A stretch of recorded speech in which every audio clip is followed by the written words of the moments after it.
We recording? We're recording, bro. Total country swag.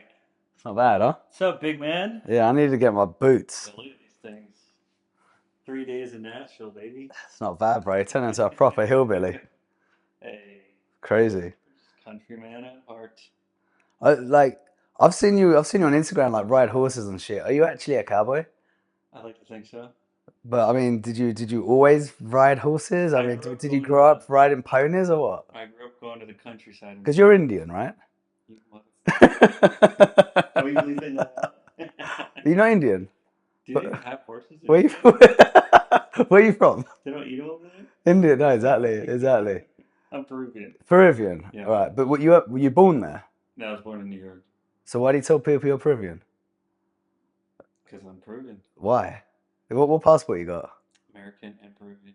And Peruvian, so you got both. I'm a dual citizen. Here's the thing, let me tell you, let me speak into that. God. When I'm as an American, I tell people I'm from the US, but because I'm Latino, they're like, but where are you really from? Right, Okay. When I right, tell Latinos I'm from Peru, but they're like, but not really because you don't speak right, Peruvian. because you're a Like, where gringo. are you really from? Do you like it when they tell you that you're a gringo? No, it pisses me off. Why? Because of like I want to be accepted. I want you guys. And here I'm abandoned by my own Bro, people. I don't like in Colombia. I don't know why people call me gringo. I'm not gringo. I'm gringo's American. Do you know where gringo comes from? Do you know? No, I don't know if I'd agree if it's American, but where's it come I from? don't know. You tell me. Enlighten me. I think I didn't read it. Someone told me, so obviously it must be true.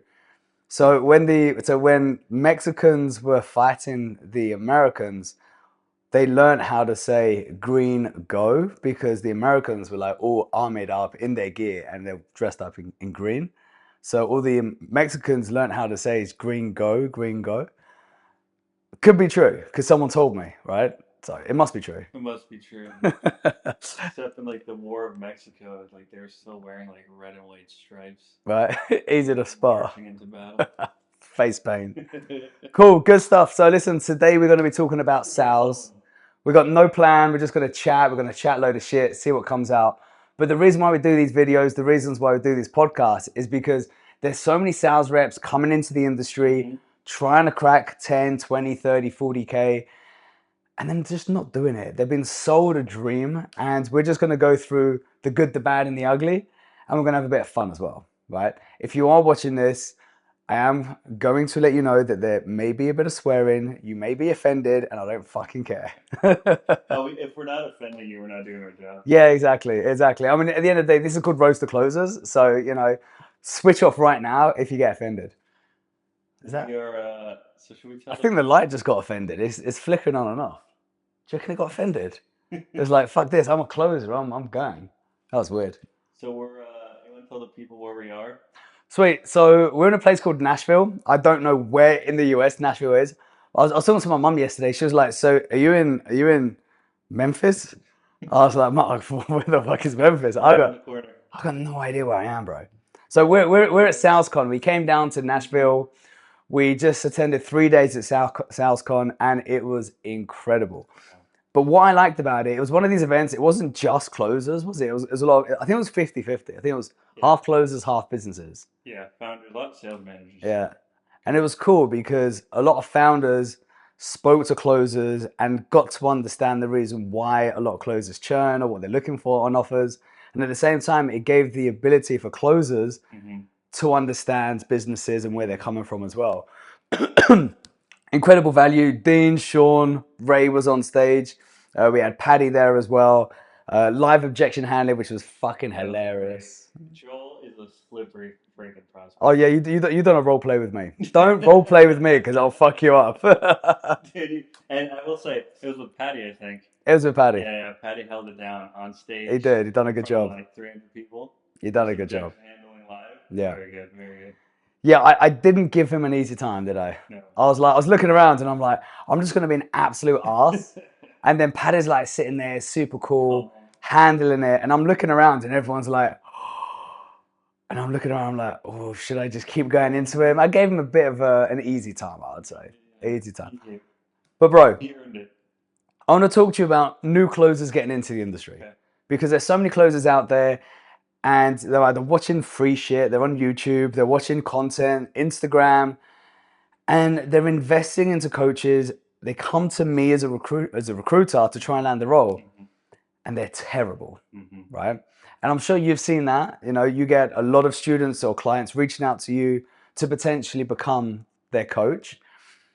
What are you finding at the moment? What is the biggest problem that you're seeing in the industry where reps are reaching out to you and they're like, "Yo, I've invested into a sales coach. It's been absolutely shit. I haven't landed a role, or I have, but I can't pass the 10K mark." Like, what's the most common issue that you've seen? My opinion is the expectations for the people that are new. Where do they get those from?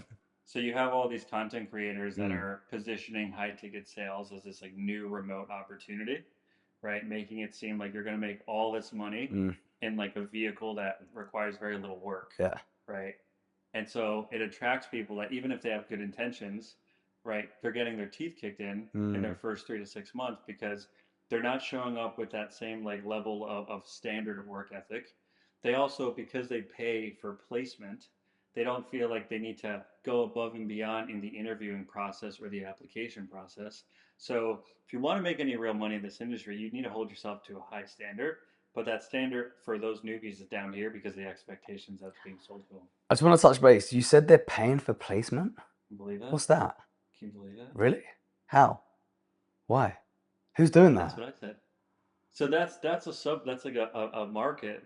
I don't know if you're fucking with me. No, I'm serious, bro. I'm serious. Why, There why, why would you charge for placement? there are people charging people to break into the industry 3, 4, $6,000, saying we're going to guarantee you a role.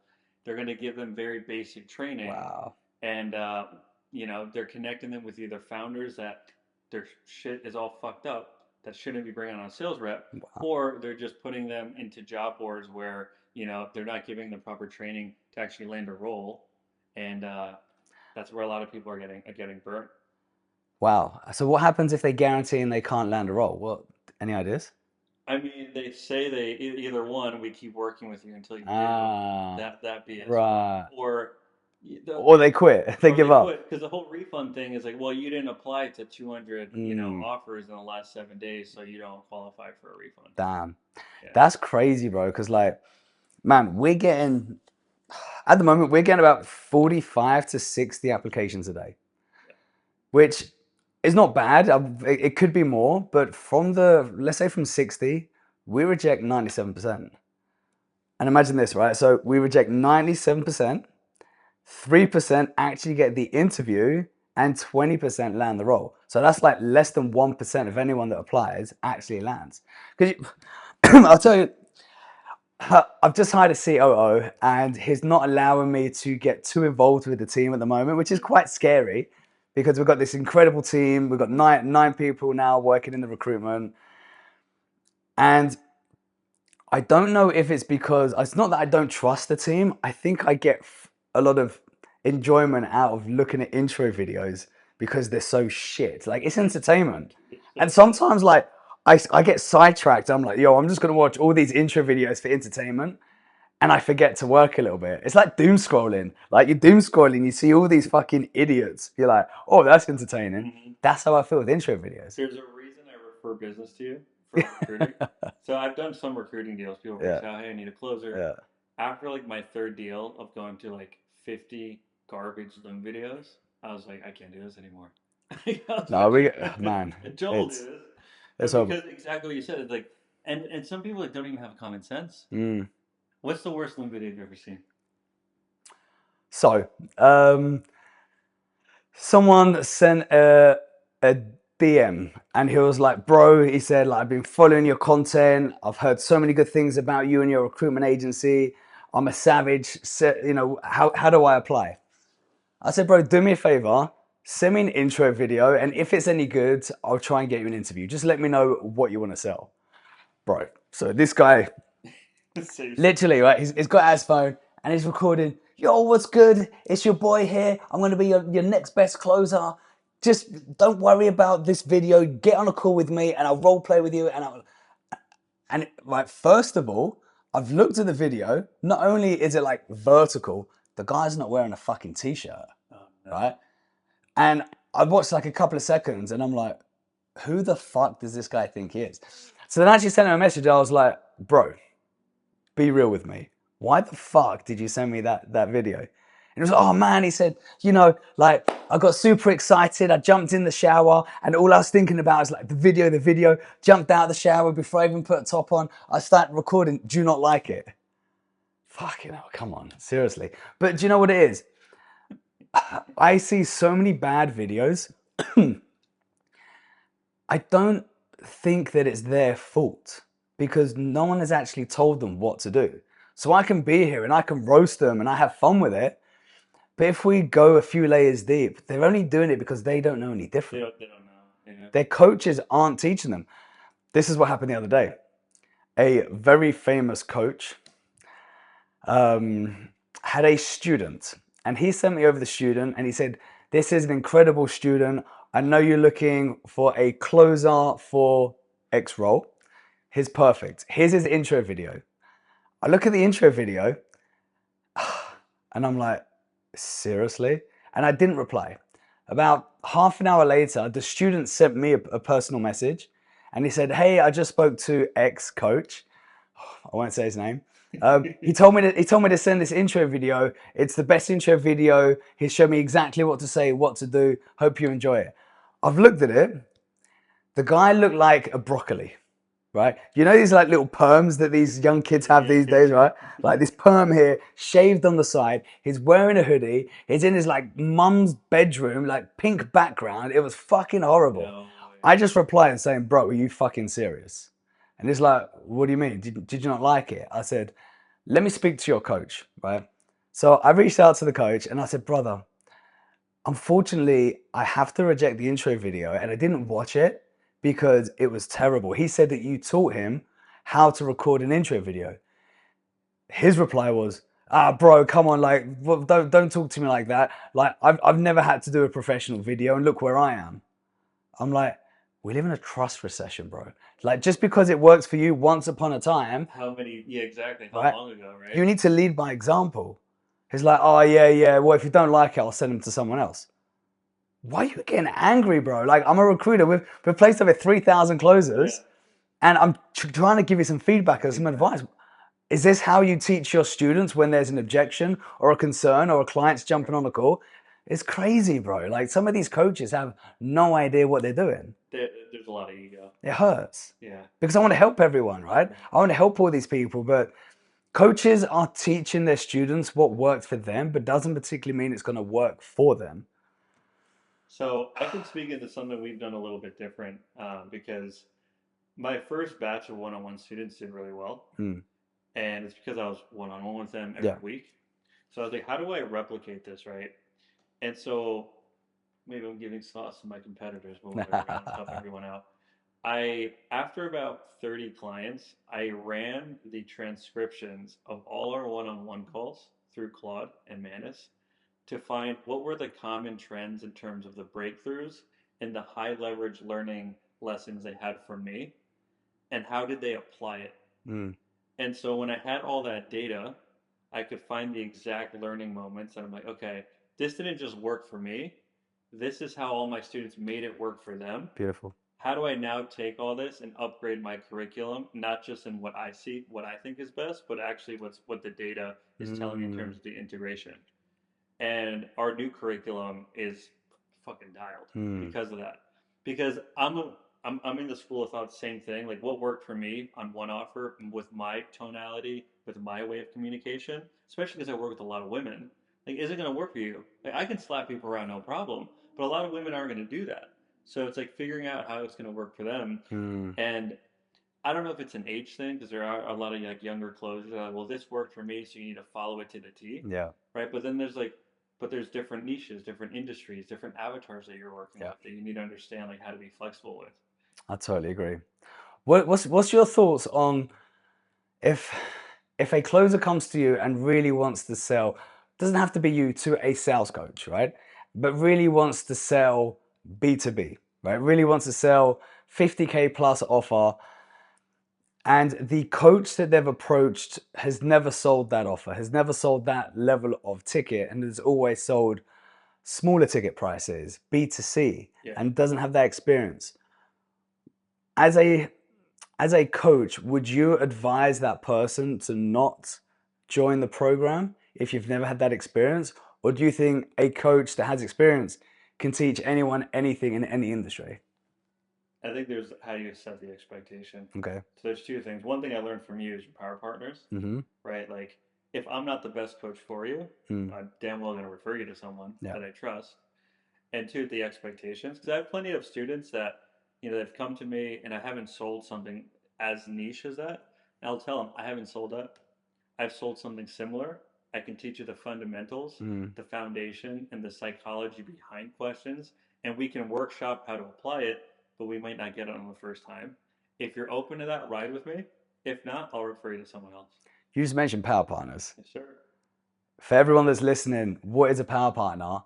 And what was it that I said that made you just go, huh, oh yeah, that's a good idea. So I learned this from Joel like a year ago, and I wish I learned it from you 5 years ago when I first started. Mm.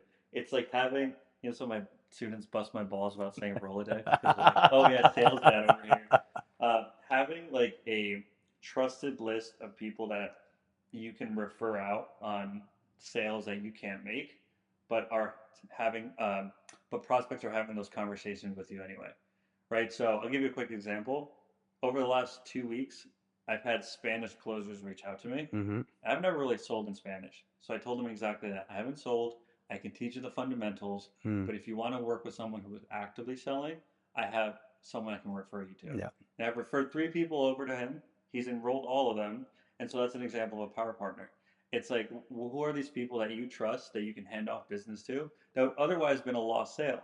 And that's one thing I learned from you like a year ago. Like, even if you can't be the one to like fulfill it, you can still Mm. make the sale happen. Yeah. And Yeah. if you're in your first year, just like if you get in the habit of doing that, maybe you won't make a lot of money in your first few months doing this, but the habit will pay dividends Oh, for your massively. career. Massively. Yeah. Like, there's one thing I want to say right now to the camera is this. Power partner, think about it. Whether you are a business closer, setter, it doesn't matter. You should always create something called a Rolodex. Now, what is a Rolodex? This is something I've done my whole life. Is every single time I have a conversation, in my head, it's like, how can I have a 90% close rate? 10% of everyone always buys, 10% of everyone never buys, 80% you got to work in. So as I'm going around, whether it's at the gym, at a restaurant, at a bar, at an event, I just really like asking people questions. I'm genuinely curious about how people kind of succeed in life, what they do for a living. And I always like to ask them, hey, how can I send you business? Who's going to say, oh, I don't need business, especially if it's a business owner, obviously. So they're giving me exactly who they are, what they do, their ICP, but then also they start telling me about their bottlenecks in the business.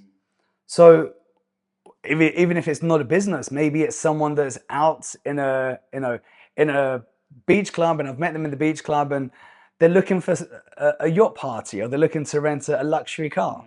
Whatever it is, I'm asking questions, I'm figuring out what they're looking for.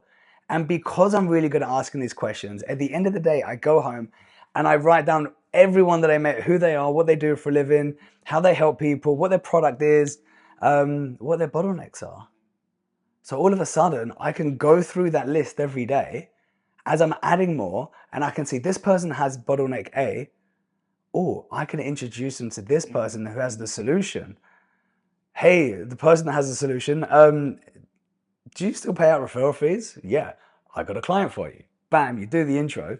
So like, again, it doesn't matter if you're a closer, setter, CSM, sales manager, business owner. If you start creating that Rolodex, you can make a lot more money outside of what you do by intros. But then now let's talk about business owners. I wish I could sell everyone my product, but not everyone needs what I have.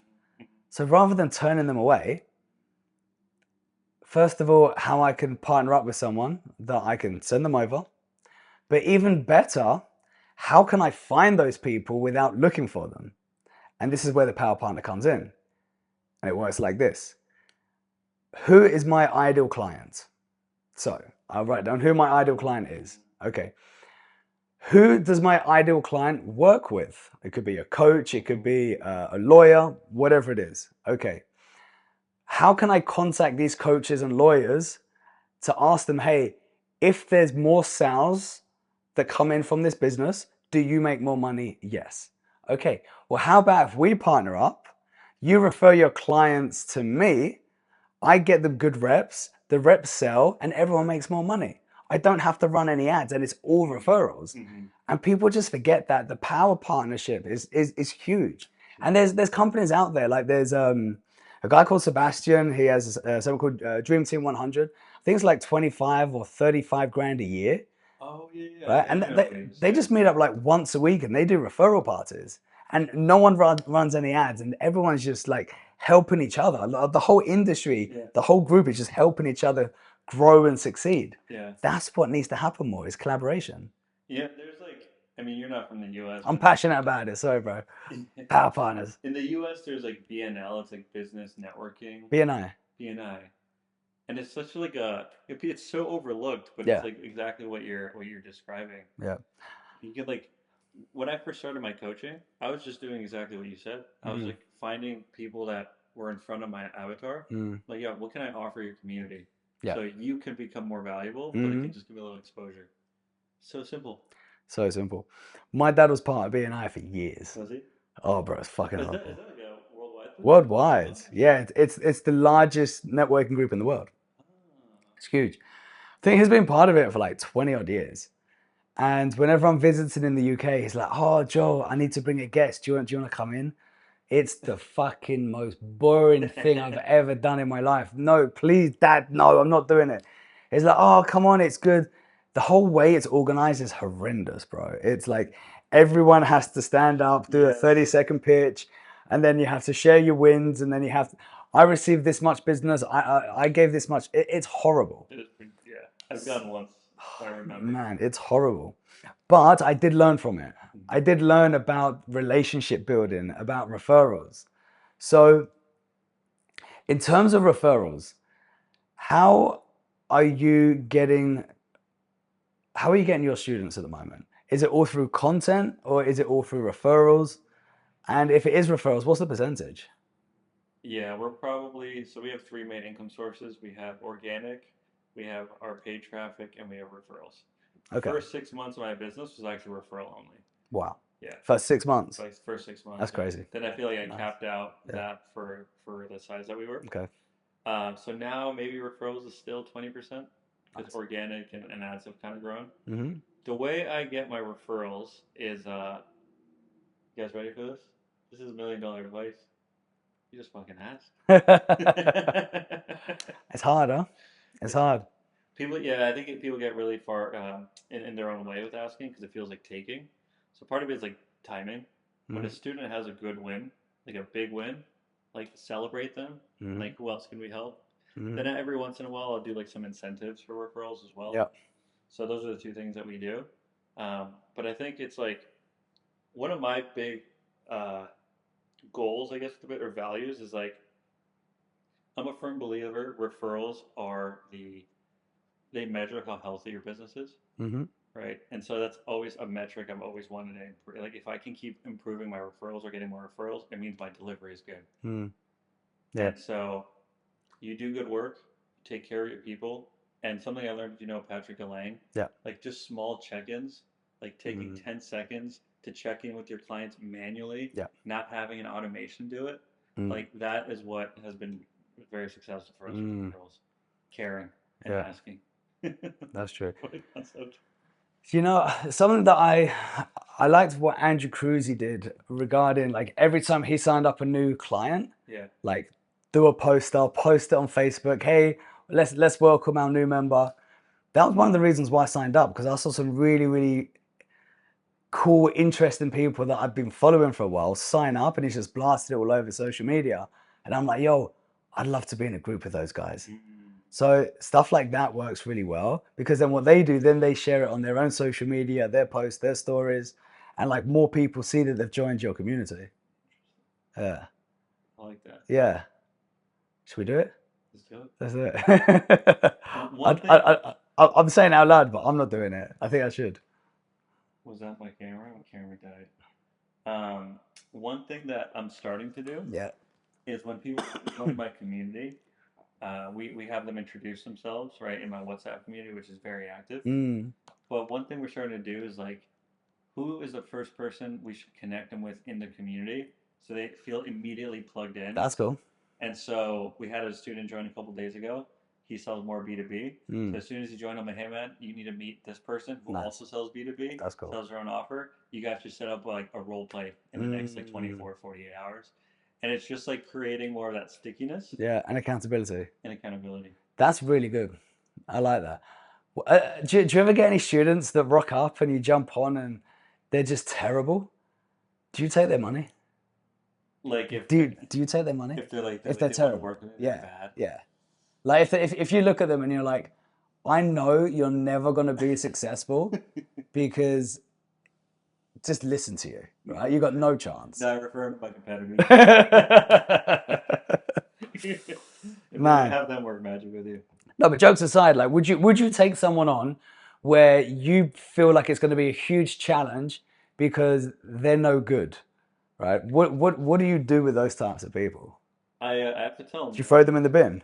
Have to, yeah. Yeah. RIP. Recycle bin. You know, as a sales rep, I would tell people like that. Yeah. Because you're not involved in the delivery. Yeah. But as a business owner, you're involved in the delivery. You're connecting with them. Yeah. Right. On top of that, your reputation is so important. And so if like you're taking people on that you're not getting results for, like it's gonna bite you in the ass. It's gonna cost you more than whatever they're paying you. Yeah. Like in the beginning, it kind of hurt to turn those away because I was just starting. So every sale made a difference. But now it's just like my reputation's so much more important. How would it look if I send you with my stamp of approval, this person is coming from Cafes for Closers, Yeah. and they're absolute garbage? Well, you know the guy that sent me it the other day. His based in Medellin. Oh yeah. Yeah. And he wears cowboy boots, sleeveless, looks like a hillbilly.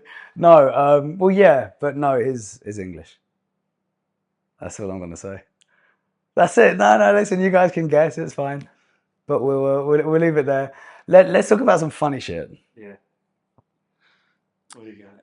Let's quick talk about intro videos for a second, because I know that a lot of people come to you, whether they're your students or not, and they're always asking you for help, advice, and you get a lot of people sending you intro videos to land roles. What's your funniest intro video? Or even better, if one of them doesn't come to mind, what is the funniest prospects that you've had, and what have they done on the phone? I got some good ones. For intro videos, Yeah.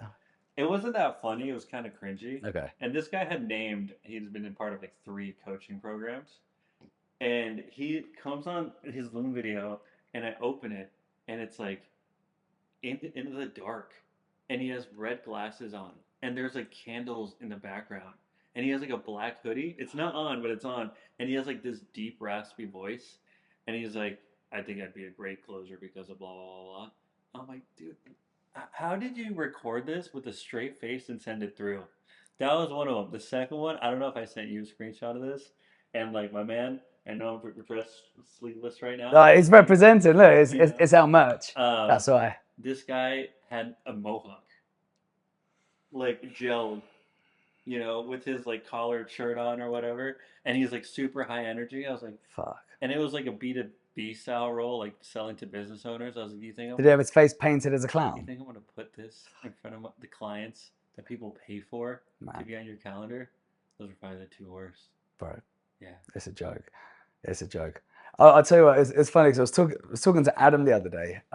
Did a podcast with him, and something. Let me pause you because I think that there's someone outside.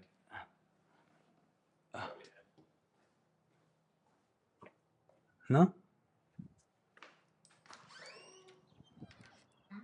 Someone outside? Yeah, I told Ethan to come and film some stuff. All right. Ethan!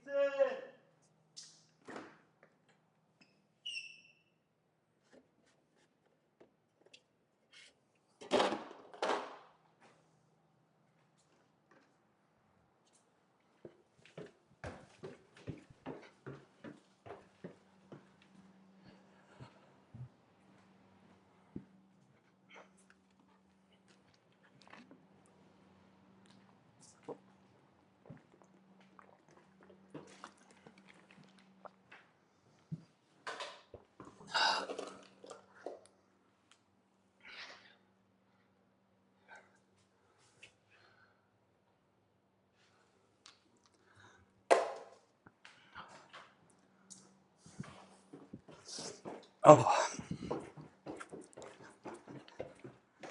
man, I'm tired. Fuck. Leave the door open. Oh, wow. Old age, my friend. Fuck. Eyes are burning. Yeah, well, we're in apartment 102. Okay. Let me circle around to that. I just saw you walk by. Yeah, we're 102 near the Advanced Financial Building. By the streets. Yeah, we're in streets everywhere. Yeah, 102. Okay. All right, big guy. I'll leave the door open because we're filming. Okay, got it. That's not better now. So you're saying Adam? Yeah, so I was talking to Adam the other day, and it's he does this thing. When people send him in an intro video, he turns around. Sorry, if people send him an intro video and be like, "Yo, I'm going to be your next top closer, guaranteed," he turns around and he's like, "Well, what's the terms of the guarantee?" He's like, well, "What do you mean?" It's like, "Well, if you're telling me that you're going to guarantee that you're my next top closer, Yeah. like, how can you guarantee it? Yeah. You can't. Like, fucking don't be bullshit. Don't try and, say you're going to be my next top closer guaranteed. Like, what I want closers to do, and I think if there's a top closer that wants to land a role, if you're a business owner and a top closer comes to you and be like, "Yo, I want to work on your team. Yeah.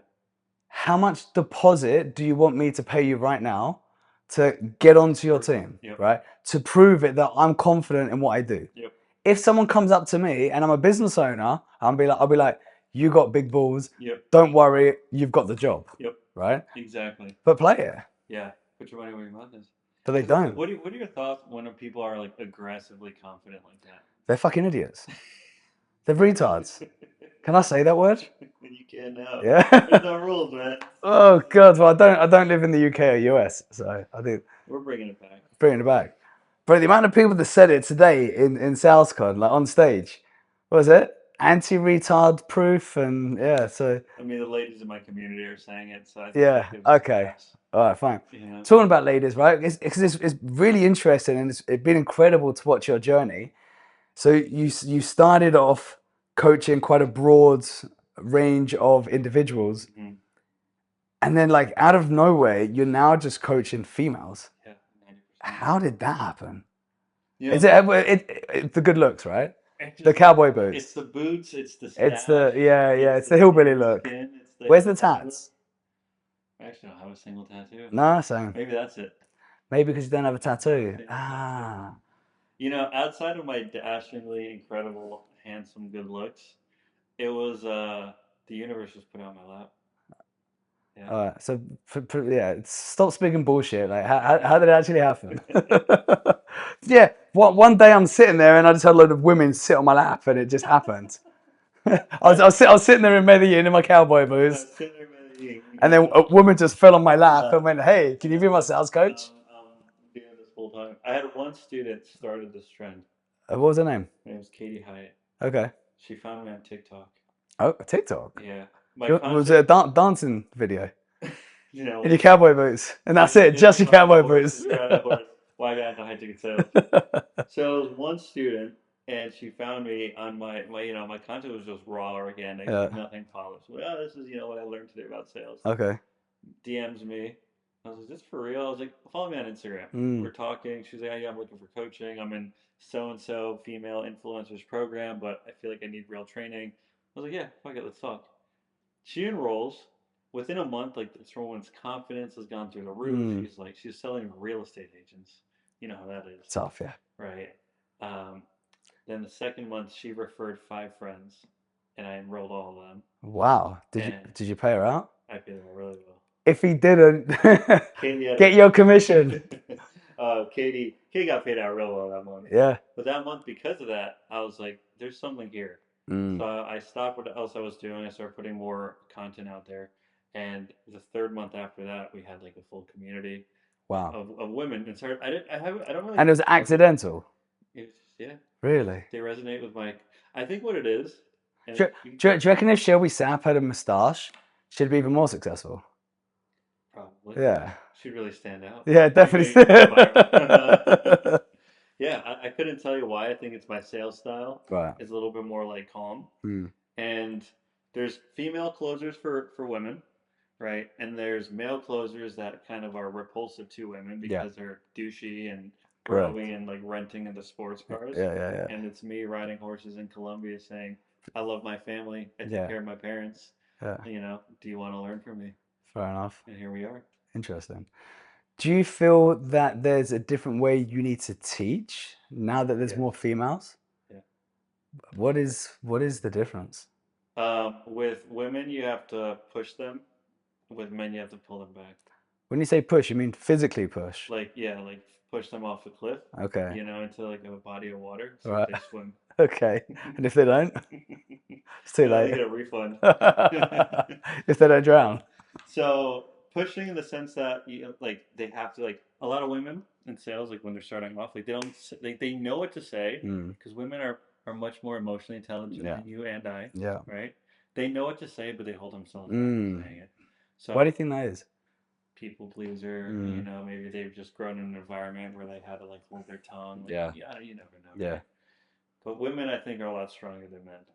You know? And that's not like a plug, by the way. I firmly believe that. Um, and so, so you need to push them to like do what you're teaching them Mm. until they get it. Versus with a guy, you tell him one time, and he's gonna go 0 to 100. Not always, Yeah. but he's gonna start mindset objection handling people in Mm, minute three. mm. And you have to be like, dude, slow it down a bit, cowboy. Yeah. All right. So that's the biggest difference I've noticed. Do you find that women can break into the industry easier and get results faster, or does it depend on? Well, what does it depend on? To break into the industry? Break into the industry. So let me ask you this in this way. Do you feel like there's more men in the industry because women can't crack the code as fast as men?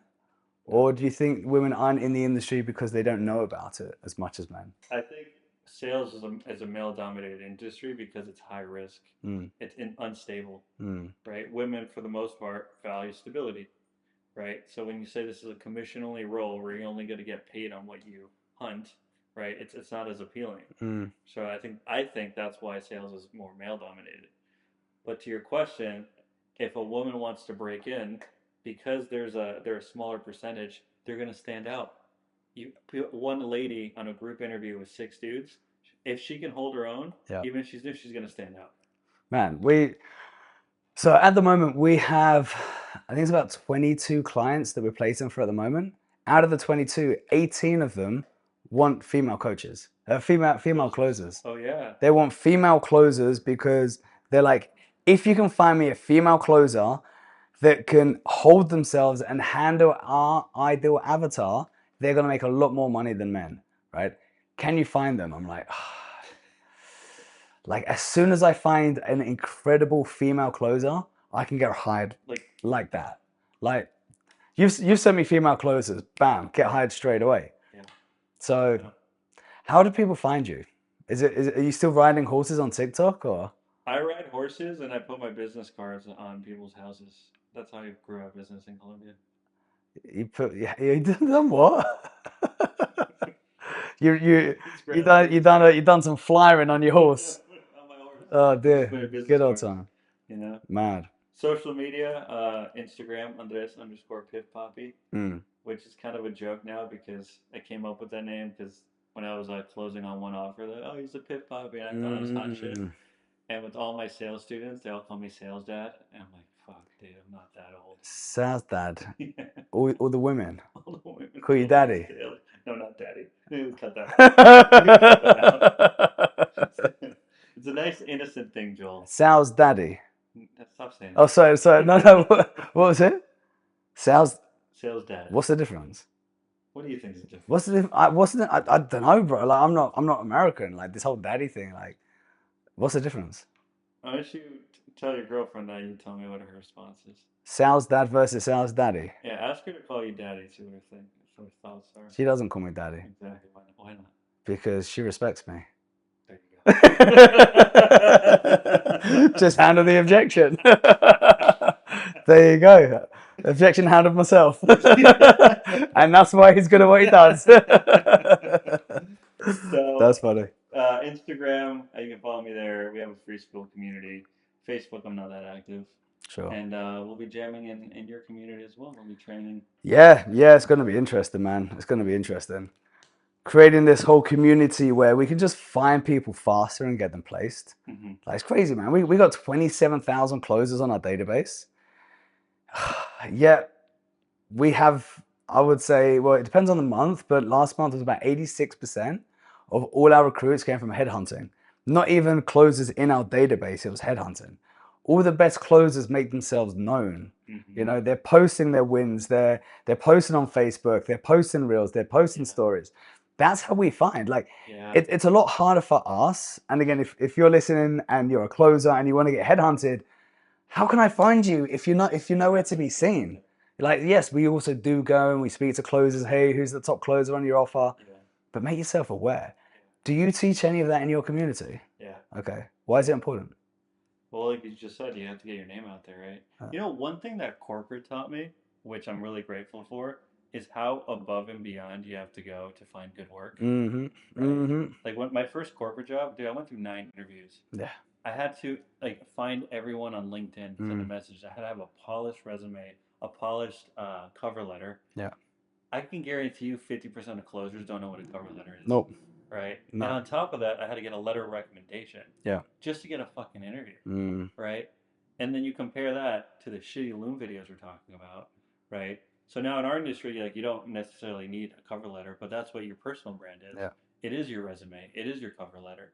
So when people like Dean was talking about, when they look you up on Instagram, which they will to see if you're a fuckhead or not, are you posting like your wins? Are you actually showing that you're proud of your work and that you're developing your skill set? Or are you just expecting people to take your word for it that you're good? Yeah. So I saw an intro video that I've never seen before. The way that they set it up.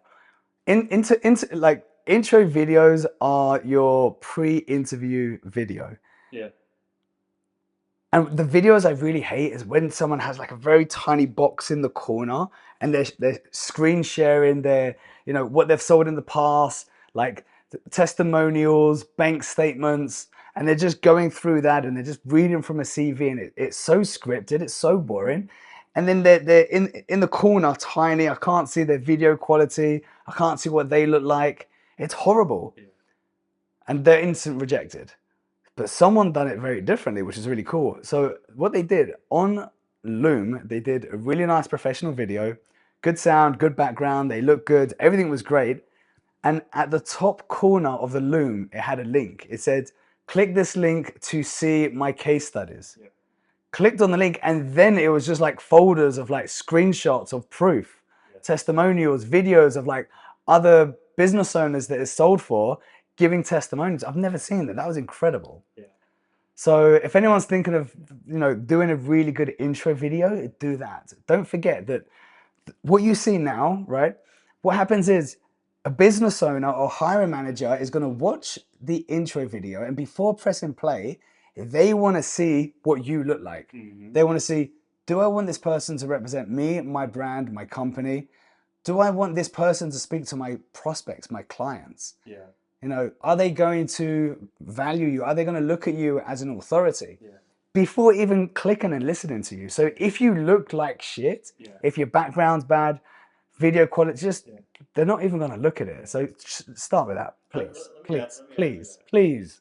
Let me add to that. This is really important. One, these might be commission-only jobs, guys, but if you want the vehicle that you're going to make more than $10, $15, $20,000 a month, you need to understand that the offer owners are spending tens of thousands of dollars on your calendar. So if you looked at your Loom video, would you be someone that that you would be spending $10,000 to fill your calendar? And if you're not thinking that way, that's why you're not getting hired. And two, your first 5 seconds of your Loom video will dictate if someone's going to watch the rest of it. Right? Yeah. It is a mini sale. So how are you showing up enthusiastic, sharp? What is your first impression that's going to keep someone engaged for the next 60 seconds? So that's something I would add to what you're saying. Fact. Easy day. We've done this a couple times. Few times. Few times. It's been a long 3 days. So long 3 days. Any last thoughts? Any last thoughts? Yes. Anyone that comes to me and says, I can't find a job, I can't find a role. Yeah, go back to your Oh, corporate but job. I don't know how to apply. I applied for 3 roles. What, in the last 10 minutes? No, in the last week. What? You should be applying for like 30 roles every single day, right? You should be reaching out to people. This is something that I like. When someone sends me a message, and let me flip it. Let me tell you what I don't like. I don't like when someone sends me a message and says, "Hey Joel, I'm a closer. Can you get me a role? Here's my intro video." Fuck off, right? Yeah, I'm gonna take time out of my day to get you a job. Nah, I don't even know you. But if they turn around, they're like, "Hey Joel, I've just seen one of your reels when you said X. Super inspiring. Well done. Keep it up. By the way, I made you a personalized video. Let me know if you like it." I'm like, "Oh, thanks for the little compliment. Yeah, sure. I'll help you. Absolutely." Yeah. Pay people a compliment. But then if you're doing that to me, do it to other recruiters, do Yeah. it to other business owners. Like, make sure that you're providing value, you're giving a compliment, because if you give someone a compliment, they'll be open to speaking to you. Yeah. Don't just be like, "Oh, hey, I'm a closer. I'm your next best closer guaranteed." Fuck off. Like, and I'm being serious. It's not a joke. Like, you have to know how to approach. Like you have to give, and you have to make people like you, like your life easier. Mm, Because people message me and they're like, "Hey, I heard you can help me land a role. Let me know when you have some time to get on the phone with me." mm, Get on the phone with you? Why the fuck am I getting on the phone with you? yeah. Well, I'm not getting on the phone with you unless you're gonna pay me money, because Mm, like my time is capped out. mm, So it's like this like entitlement, like expectation energy that you have to fucking kill, yep. right? It's like, how can I get your attention, but how can I make your life easier? How can I stand out by being in service or giving, Mm-hmm. just giving and giving? And if you can do that consistently, and I'll say this: I have an 18-year-old in my community, which she was a referral because apparently if you're under 21, you can't follow me on Instagram. I just found out. No way. So 18-year-old. So when I talked to her on her Is sales that call, because you're boots and that's it? it's Like, because it's because like boots and no clothes? booze and Oh no, sorry, no one knows about them. Okay, sorry. DM me and I'll send them over. so she when I enrolled her, I'm like, look, you're gonna be tested. You have no experience. You're young. Kind of look like a baby, right? Yeah. You're a child, and if you put out volume, if you have no ego, and if Mm, you're willing to take some outbound setting, like earn yourself type of role, mm, you'll find a work. yep. 14 days she found a role. She actually got 3 offers, bro. And you know why? Because she sends out 40 applications every single day because Prime she had no example. other choice. Yep. So Yep. it's like volume output is going to outweigh like like how much skill set you have, Yep. because people want a producer. Someone's going to work. 100%. We got this student in our community, Mars, 19 years old, South African, Yeah. and he's like, "Bro, what do I do? I've been trying to land a role." I'm like, "What I want you to do, I want you to do 20 outreaches a day. It doesn't have to be business owners. It can be a mix between business owners and closers. Pay them a compliment and be like, "Hey, I'd love to jump on a call with you for 10 minutes. I'm super inspired about your journey and your success. It would be great to give me some advice for 5, 10 minutes. I'm 19 years old. I'm hungry. I'm from South Africa." Bro, like out of 20 messages a day, at least 12 people get back to him and be like, "Absolutely, brother. Let's book in a call." Yeah. Right? He starts networking. He started a couple of days ago, and he sends me daily reports on how many outbounds, how Yeah. many replies, how many book calls. He's gonna get a job super quick. So people just need to try harder. Yeah. Try harder. Get creative too. When I was starting, I saw someone do this to Yeah. me. Is they're like, I was like in my second year and they were just starting. Mm. They're like, hey, I don't expect any time. Could I buy you virtual coffee? Like send you $30 Yep. Yep. for 30 minutes of your time. Yep. And I was like, you know what? Yeah, actually, yes. Yeah. Let's do it tomorrow, 4 o'clock. Yeah. I had a guy. He was like, "Joe, I want an hour of your time." He said, "I want to role play with you. I want to show you how good of a closer I am." He was from Kenya. He said, "How much?" I said $500. He said, "All right, send me your bank details." I didn't send my bank details. I got on a call with him. He was shit, right? He didn't pass, but he was willing to actually put money to get on a call to have a chance, Yeah, Like, You got to be able to show that you have confidence. Yeah. Simple as that. Something you want to remove from your vocabulary is I want to just pick your brain. Yeah. Oh God. Because you already Oh, know, leave me alone. right? Or I want to see how we can help each Yeah. other out. Yeah. It's like the language of people expecting free shit. Mm. Mm. And if like that's how you're coming across as someone who's going to be a fucking salesperson, you can fuck right off. Absolutely, brother. I got a flight. Gotta go to the airport. I don't know. I don't want to keep you. My bro. I'll see you back in Medellin. Yes, sir. Let's go. Cheers. Cool. Sweet, bro. That was good. Yeah. Let me stop that here.